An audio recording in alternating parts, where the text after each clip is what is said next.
We are talking about our June recap to start things off here, and surprise, surprise, another wet month out there. We just continue to tack these months on, and if you thought, wow, this is seeming like the wettest year that I've ever seen, you're probably right, because it is the wettest first half of the year that we have on record here at Providence TF Green anyway, where we keep our records. But everybody has not been getting, it hasn't been an isolated event here and there. Everybody's been getting in on the action, even though we've had, some of those crazier rain events, 5, 6, 7 inches. Those have been a little more localized, but the trend has been pretty much the same across the entire area here. So yes, wettest first half of the year on record. And if we keep up this pace, we will undoubtedly get the wettest year fully on record.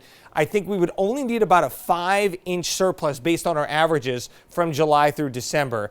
We're well on our way with some of the rain we already picked up today. More on that in a second. Warmer than average as well, about 2.5 degrees. We had our hottest day on the 20th. It was 93, and that, of course, included in that stretch of a 4-day heat wave. There was a nice shower there. This was sent in by Ken in Providence this afternoon. See plenty of sun right here, and then boom, shower right in the middle. Surprised I didn't see any rainbows. I didn't see any, not to say that there weren't any. If you saw one, you can upload that on the Now Local News app, and we'll get to it tomorrow. But in any case, another day with rain.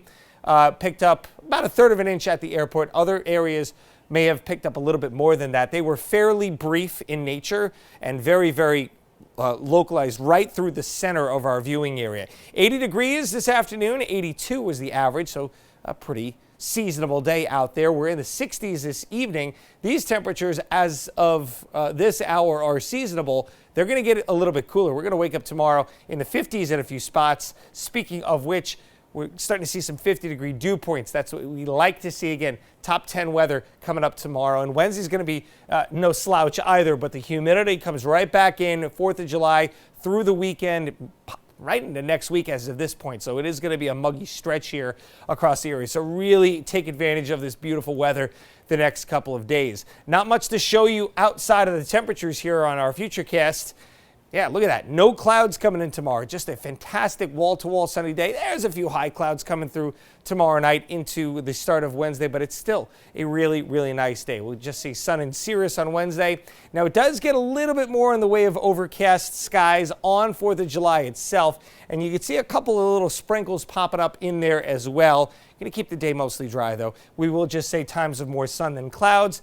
It will be humid and a high temperature of around 85 degrees. Let's talk about Beryl. And again, we had that Hurricane Hunter take off from the U.S. Virgin Islands, did its thing, measured some pretty incredible winds, high-level winds, even higher than this, but the surface level just over the threshold for Category 5, and that surface pressure dropped about 10 millibars from this afternoon. So again, it did become a Cat 5, the earliest on record by 2 weeks. Got to go back to 2005. Emily was, I believe, July 17th it was. Now, this storm is forecast to weaken as it tracks across the Caribbean, but grazing some pretty big tourist destinations, so something to keep in mind if you're planning a trip soon. 59, clear and comfy tonight. We're looking at the pick of the week again tomorrow.